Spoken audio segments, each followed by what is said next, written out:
As a pacifist, I don't believe in violence. But it was then I knew, I was going to punish them and destroy their lives. If you like true revenge stories of epic proportions, you found the best channel. In this episode, we start off with a truly dark act of revenge.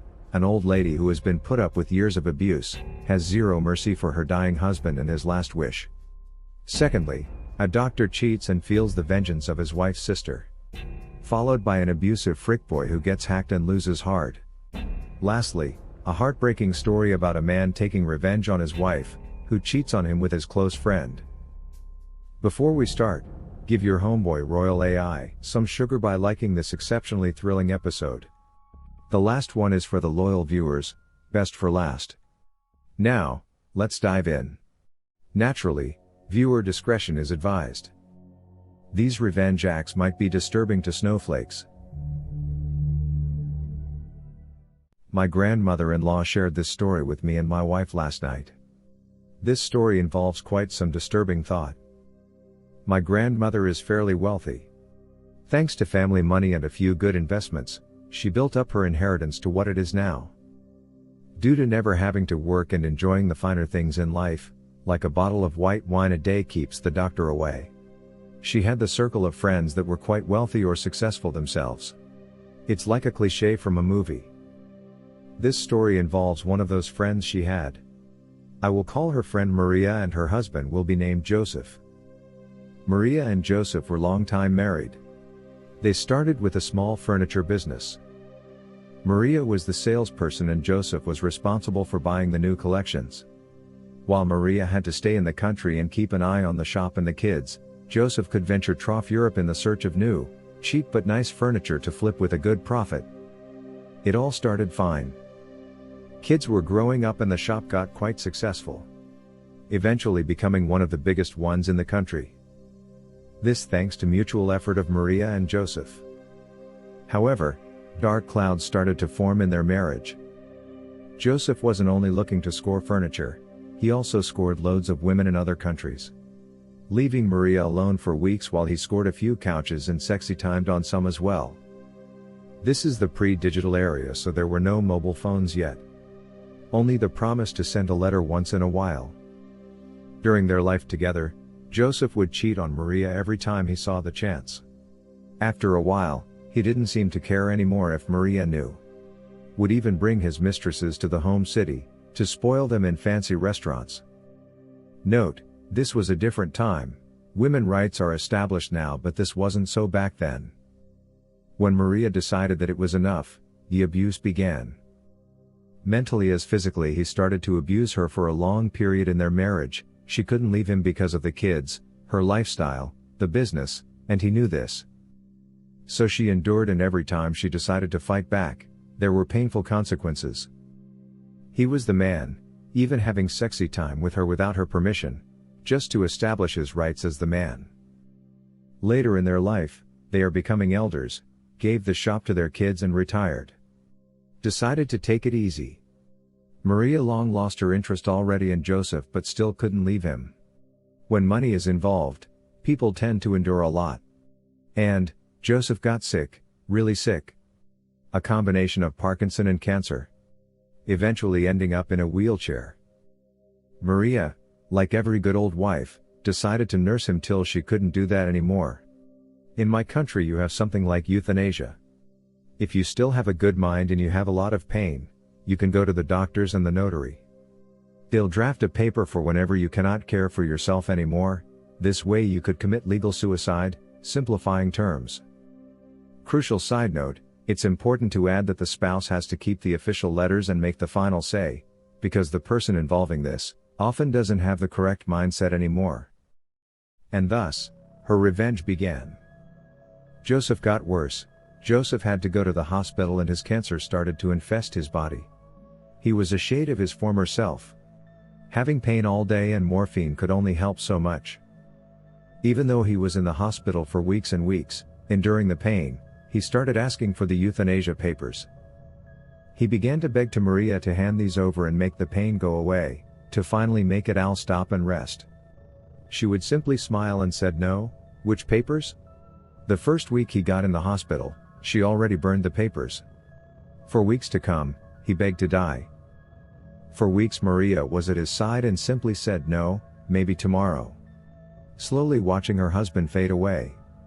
Hearing his pain, his begging. She would always answer that this is what he deserved. For the outside world, Maria was a caring wife and Joseph was simply too far gone to make sense, so if he rattled about the papers to someone else, she would wave him off. 5 weeks in the hospital and Joseph died. It was certainly not a nice death, it was exactly on the terms that Maria decided how he should die, painful and gruesome.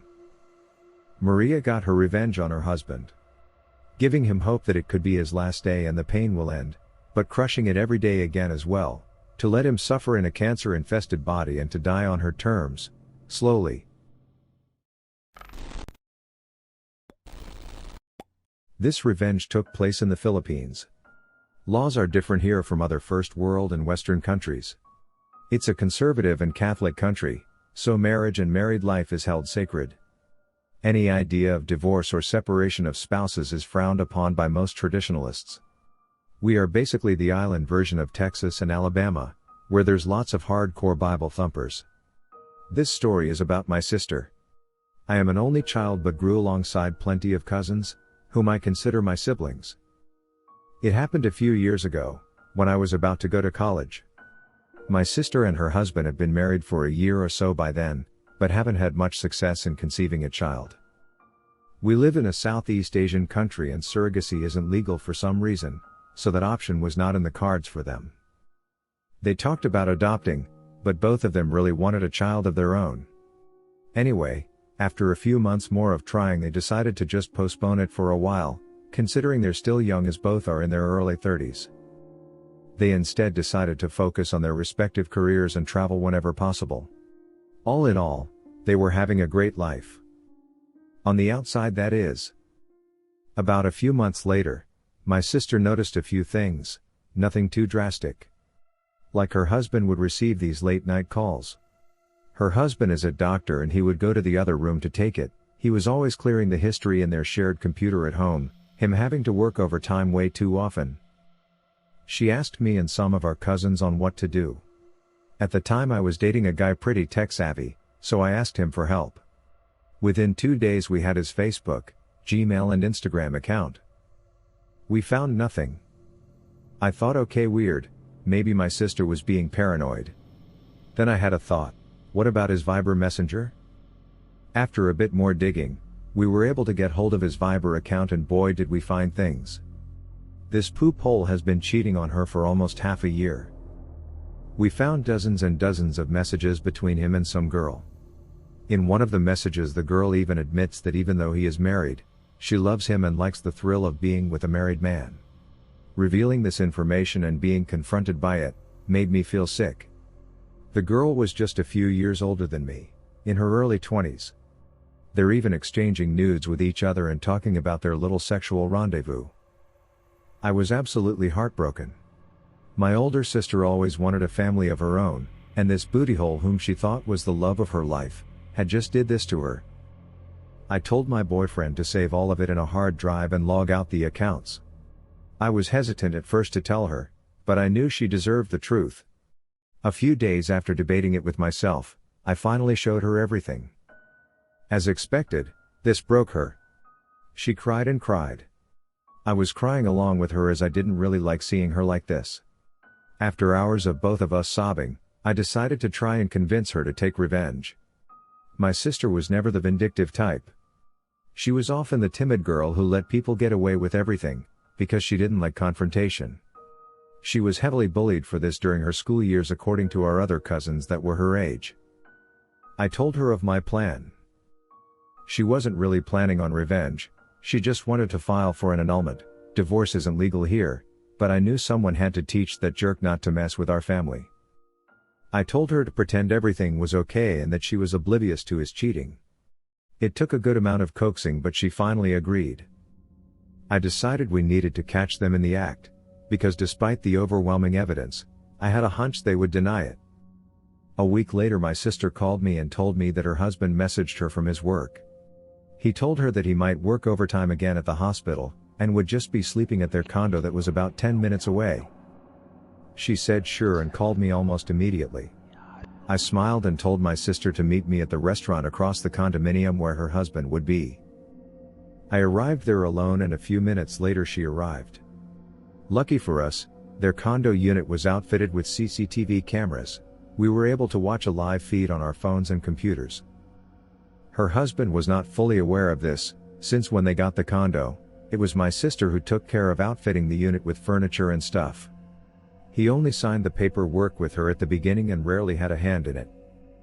It was supposed to be a rental unit, but the husband convinced my sister to let him use it when he would need overtime at work, so he can just sleep there and not have to drive the 1-hour journey he had to take to get to their house. We viewed the footage as we were sitting down having some drinks. Nothing yet. Husband wasn't there. An hour passed and we see the front door open and in walks husband with his mistress. What is good about the CCTV though, was that it had an audio function, so we can hear their full-blown noises while they were sexy timing. At that moment my sister was about to cry, but I told her that he wasn't worth doo-doo and it's time to confront them. We went to the unit and sneaked inside using my sister's key. They were in the bedroom still getting it on and I slammed the door open to see them doing it. I can still see the image burned in my mind. To say that these bastards were shocked would be an understatement. Their jaws were literally on the floor when they saw us. He tried explaining and rationalizing the situation but I cut him off. I told him to shut up and prepare for a lawsuit. My sister was in tears at this point and I had to drag her away as her douchebag of a husband was pleading. We drove to her home and packed all his crap up in boxes. The drive home was not pleasant as my sister was still bawling. I comforted her as best I can and told her she would be okay. He got home just a few minutes after we were done packing. She told him that he can't live in the house anymore and that she was leaving him.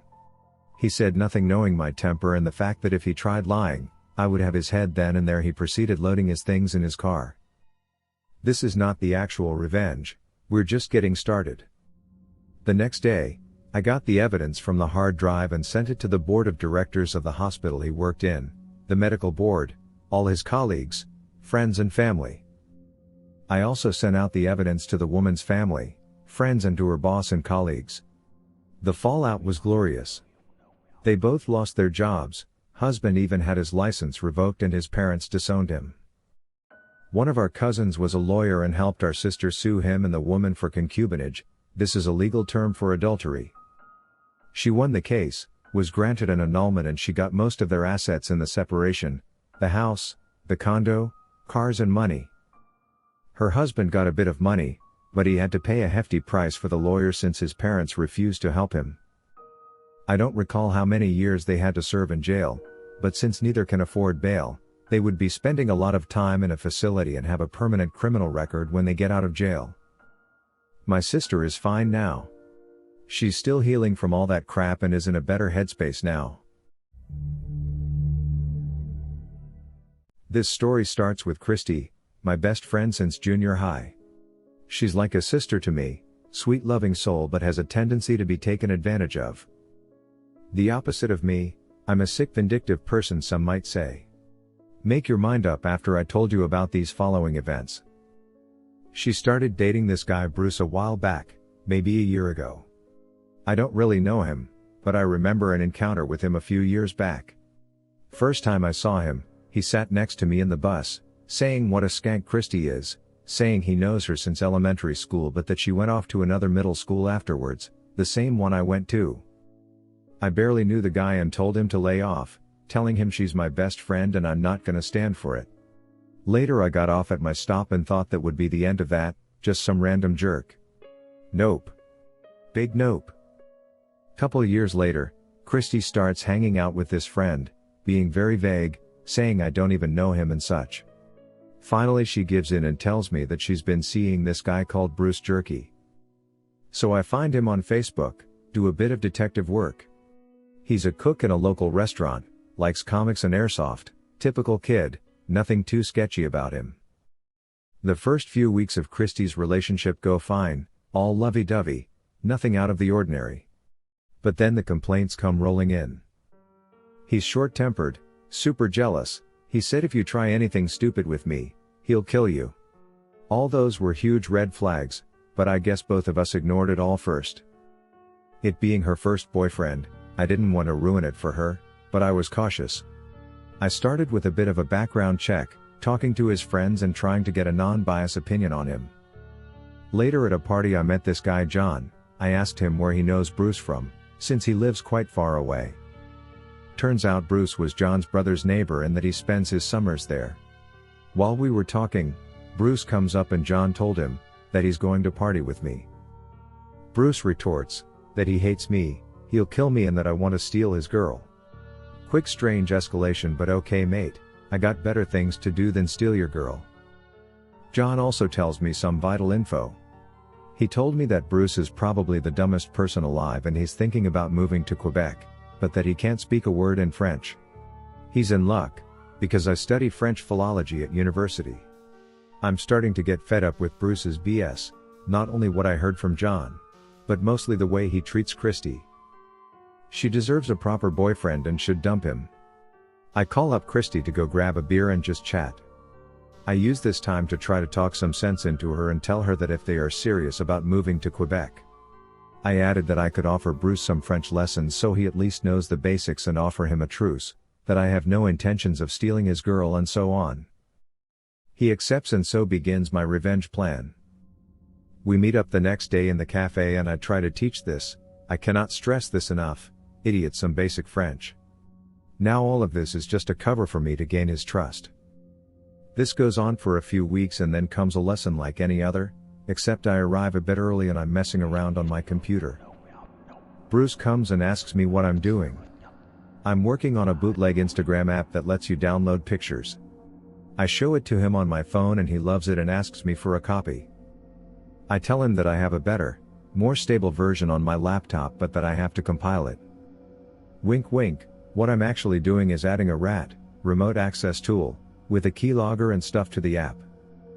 He, none the wiser, installs the app and we have our lesson. He thanks me for the lesson and introducing him to the app and leaves. When I get home I check my computer and I have everything I on him, call logs, passwords, location and the list goes on. I snoop around for a while, check his social media and messages for dirt. I found the holy grail that would be the end of his toxic relationship with Christy. It turns out he was cheating on her, which explains his jealousy. I felt so sorry for Christy and so pissed at Bruce for doing this to her. I called up Christy and told her to come to the cafe, alone. I tell her the truth and she is totally devastated, right there and then she breaks up with Bruce. But that's not all, of course, so after Christy leaves, I decide to search his messages, including his messages with Christy. Makes me feel a bit conflicted, so sorry Christy, but this way I find a few pecker pics and decide to have some fun. I send one to his boss, one to his mom and one to one of his airsoft groups just for good measure. I haven't seen him since he cancelled the French lessons after the whole doo-doo storm. Good luck in life buddy. Yours truly.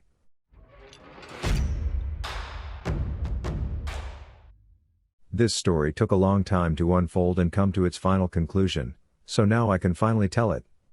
It's a longer one, but it's worth it. My wife Rachel and I grew up in a largish town of close to 30,000 people. We knew each other at an early age, roughly 6 or 7, can't specifically remember. We were practically inseparable. At 16, we started dating each other. When we turned 18, we moved away for work in a city just a few hours drive away.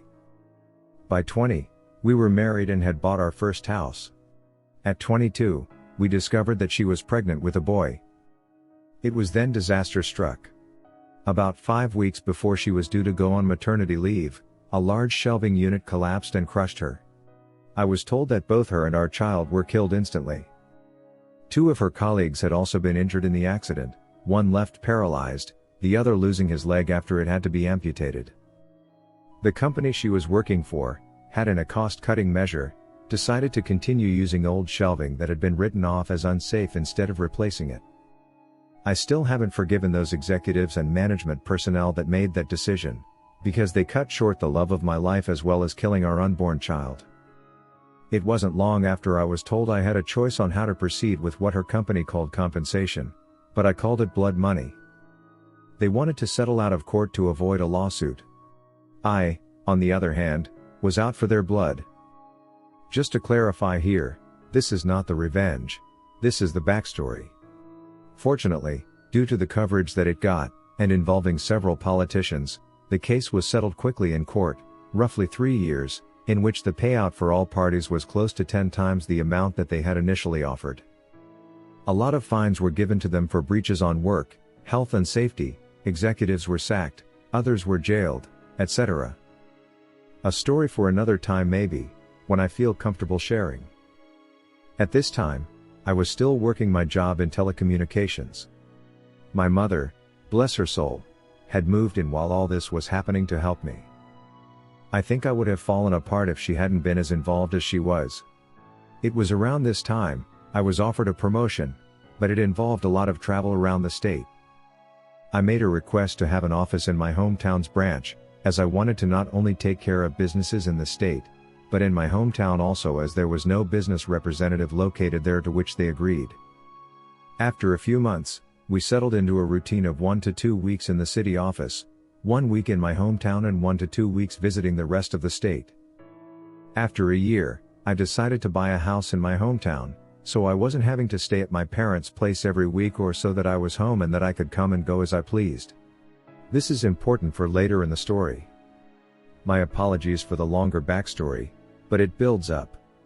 It is about 4 years later that our story begins. So I had just returned from one of my trips on Friday, and was checking in some stuff at my office when Harry, the branch's managing director, walked in. We had grown up together also, but had gone to different schools, but since coming back had developed a very close friendship. He asked how things were, and then asked me if I wanted to come to a house party that he was having that evening. Short notice and all, but I said yes. I felt like a few drinks with friends were in order. It was there that Harry introduced me to Catherine. She was a new hire at the branch where my hometown's office was located and was getting to know everyone, being new in town. We hit it off immediately. As much of a cliché as it sounds, it was almost as if Rachel was in front of me, instead of Catherine. I won't bore you too much with the details, but after 2 years of dating, we decided to take the next step and she moved into my hometown's house. Everything up to this point had been going really well. Catherine and my parents got along, and Rachel's parents also approved and were happy that someone could make me happy as Rachel had done. All was going well for close to a year when things began to change.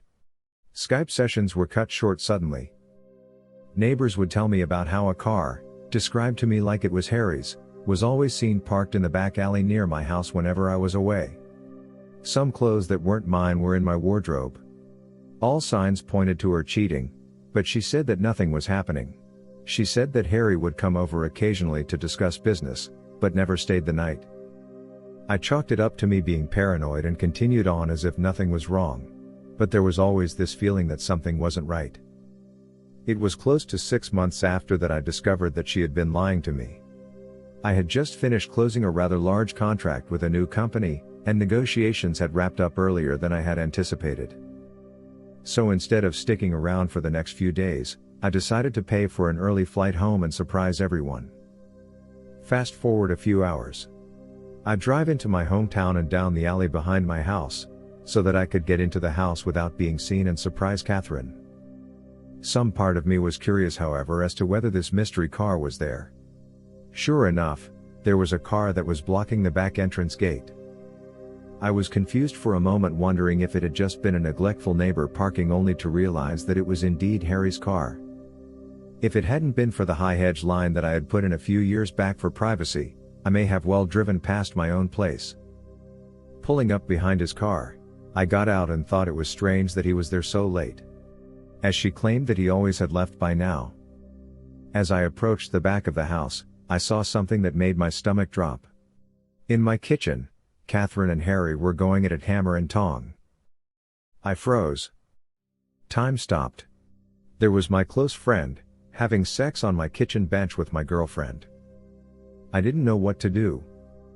So many questions were running through my head.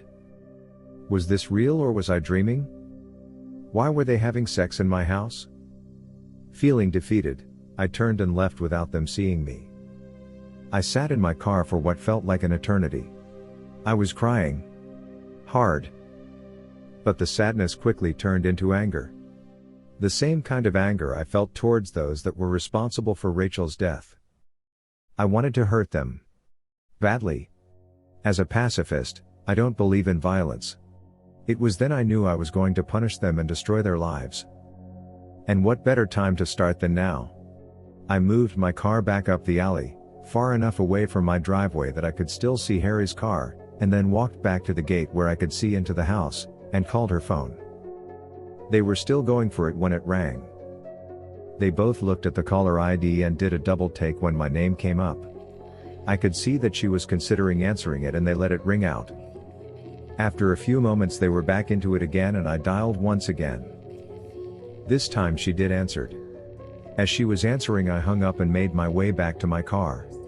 As soon as I did, she called me back. She asked why I was calling as late as I was, and I told her that I was about 10 minutes from home and didn't want to scare her coming in. She, obviously, was shocked and acted happy that I was coming, and the call ended very quickly after she said she was going to get up and get changed into something. I said bye and hung up. A few moments later, Harry came peeling through the gate and still half naked, jumped into his car, took off like a bat out of hell. I smiled a little, knowing the fear that both of them would be feeling from being so close to being caught. I waited a few moments before turning my car into the same place Harry had been moments earlier. The night was fairly uneventful afterwards, and it wasn't until after she was asleep that I got up and went to my office down the hall. I couldn't sleep. I needed to plan. And plan I did. My mother always taught me to be a pacifist and to allow cosmic karma to take its course. But on this occasion, I decided that karma could use a helping hand. I decided to punish them separately but destroy both of them. I knew that Harry had a drug habit. Nothing major, but he kept it very private. I only knew about it accidentally after seeing some cocaine and we'd left out in his place, but to be respectful of his privacy, pretended I hadn't seen it when he had made attempts to cover it up. I began calling some of my more unsavory clientele and made a few discreet inquiries into obtaining some samples that they were willing to part with. A few days later, I had a decent enough stash for my plan to work. About a month later, I had friends, including Harry, around for a barbecue night. After making sure that I sufficiently liquored up Harry, I told him to stay the night and sleep it off. In the early hours of that morning, I took the drugs, and an assortment of my personal belongings, and placed them at various places around his car, with the biggest stash in his tire well. Confident that he wouldn't find them over the few months as the rest of my plan evolved, I locked the car up and went inside to sleep. I also placed some more drugs and some of my own personal items in his house after driving him home, because he was still too drunk to drive. A few days later, I staged a break-in, by smashing the window of my back door into my kitchen and leaving it open before heading back to the city for a flight. I had several messages the moment I landed. One from my clearly panicked mom, who had found the back door smashed open and had called the police, one from Catherine in tears, and one from the local police asking me to call. After returning all the calls, I informed the police I was away on business, and that I would be back the following week to talk with them. While away, I got Catherine to stay with my parents until after I got back, and asked my dad to organize one of the local security companies to install cameras and an alarm system, after getting the go-ahead from the police as to not ruin the scene of the crime. After getting home, I did the usual "my God, I can't believe this has happened and why would anyone do this?" routine. After doing a thorough check everywhere, finding that the items I had taken were missing and filing a police report, I had the security company's rep talk Catherine and I through how the cameras and alarm system worked. Then came the question I had been waiting for. The question of what happens if we are doing some business and don't want it recorded. She acted a bit shy asking this question. But I knew exactly the reason she was asking. He assured us that this was a question he got asked a lot, and we were shown on the home computer, if we wanted to be doing things without it being recorded, how to stop the recording for certain cameras, so that we could protect her modesty. As I was walking him out, I asked him if cameras were turned off, could a notification be sent out, just as a security precaution. He came back in and helped me through how to set up email notifications and left shortly after. Fantastic. All I had to do was wait. At this stage, I approached legal advice for some help in relation to couples law in my country. I needed to make sure that my upcoming plan could legally be done, and that I would not be forced to pay out any money or equity to Catherine. Being the sole benefactor of Rachel's estate, I didn't want to be left with any nasty surprises where Catherine could take any of the estate away from me. I got in contact with a great lawyer who assured me, due to the fact that although we had been dating for close to 4 years, we had not been living together long enough to be classified as de facto. Mostly because I was paying all the utilities on the property that she was living in and didn't pay rent, showed that she had no legal standing to make a financial claim against me. Just to be sure though, he drew up what I felt was a pretty ironclad document just in case there was any legal trouble. The following week, my work had approached me, and offered me a promotion to move back to the city and run the team that I was a part of. Meaning I wouldn't need to travel as often and be in the one location. I said yes, and began the process of beginning my transfer, which would take about 6 weeks. Perfect. More than enough time to gather all my evidence. Upon getting back to my hometown the following week, I began to start in motion the rest of my plan. Beautifully ironic, I asked Harry to approve 1 week's worth of vacation for Catherine for 2 weeks' time. I wanted to send her and a friend or two away on a retreat before I made the biggest decision of my life for a second time. He jumped up and gave me a huge hug, congratulating me on being prepared to take the leap again. I hugged him back tight, but not the way I think he imagined it at the time. He agreed and blocked out the week for me. I asked him not to say anything to anyone, as I wanted to make it as big a surprise as I could. I knew that it would spread like wildfire around the office regardless, but that was my plan. That night, I told Catherine that I had booked her and 2 friends to go to a tropical spa resort, all expenses paid for a week. No questions asked, pick 2 friends, and come back to the biggest surprise of her life. She screamed like a kid who had just been told that all the candy in the shop was hers to have. I then told her that the following week, I was going to spend it in the city, preparing for a large client who was one of my biggest accounts. Therefore I needed some people in my team to help before flying out the following week, and I wouldn't be home until the Monday that she was leaving. So I wouldn't be able to see her, which seemed to disappoint her, but I told her it would be worth it when she returned. What I failed to tell her was that I had decided to take 2 weeks vacation on the other side of the country, mentally preparing myself for the shitstorm that was about to erupt the moment she stepped foot on the plane, as well as enjoying my first stage of freedom. On Sunday 2 weeks later, I flew back and began driving home. Once getting there, I'd done a quick pass by my house, and sure enough, Harry's car was there. Like the first night I had caught them, I parked a little ways back, and checked the cameras. Asleep, in my bed. No surprise honestly, as I had recorded them constantly do this over the 2 weeks I had been away. I then made my first call to the police, blocking my caller ID. I told them that I was one of my neighbors and saw someone hanging around in their car in the alley behind my house, and occasionally passing something through windows to passing cars, while also looking into my yard, and I was concerned that they were dealing drugs and or going to break into someone's property. I gave them his license plate and description. They said they would have someone there in a few minutes, so I thanked them and hung up. I then called Catherine and told her I was about 10 minutes from home, and that I knew she was flying out tomorrow, but desperately wanted to surprise her. Looking back at the footage now, I laugh at the commotion that I am surprised I didn't hear. In a few short seconds, Harry was half dressed and flying out the back door to his car. At that point, I couldn't have asked for a more perfect scene. As Harry was peeling away, one of the police cars rounded the corner behind me, saw Harry driving away fast, and gave chase. After pulling in, greeting an excited Catherine, and doing all the couple things, she fell asleep again. I, on the other hand, couldn't sleep a wink. The next day, her and her friends were bundled into a car. After they drove away, I had to wait a few hours, but I began to execute my plan. I called a friend who was a removalist, and apologized for the late notice, but needed my place packed and moved on Friday. After agreeing on a time, I told him that he would need to take certain boxes to a storage facility, which he said wasn't an issue. Then I began packing Catherine's belongings. Later that day, I got a call from the police for me to come and identify some property that they had apprehended from a suspect the previous night, that fit the description of property I had reported stolen. I grinned to myself, happy that my plan for Harry had grown to fruition, and replied that I would be there shortly to collect it. Of course, when I got there, some of the items were still unaccounted for, due to the fact that they must have still been in his house and they hadn't searched there yet. By this stage, the town was buzzing with news. Events in my hometown don't stay secret for long. Harry was disgraced and promptly fired for his possession of drugs and stolen property, and our respective bosses on behalf of the company had extended a formal apology towards me during the week. That night I went to my parents' house and told both mine and Rachel's parents what had happened, omitting certain details. And that I was moving back to the city after being promoted, but Catherine wouldn't be a part of it.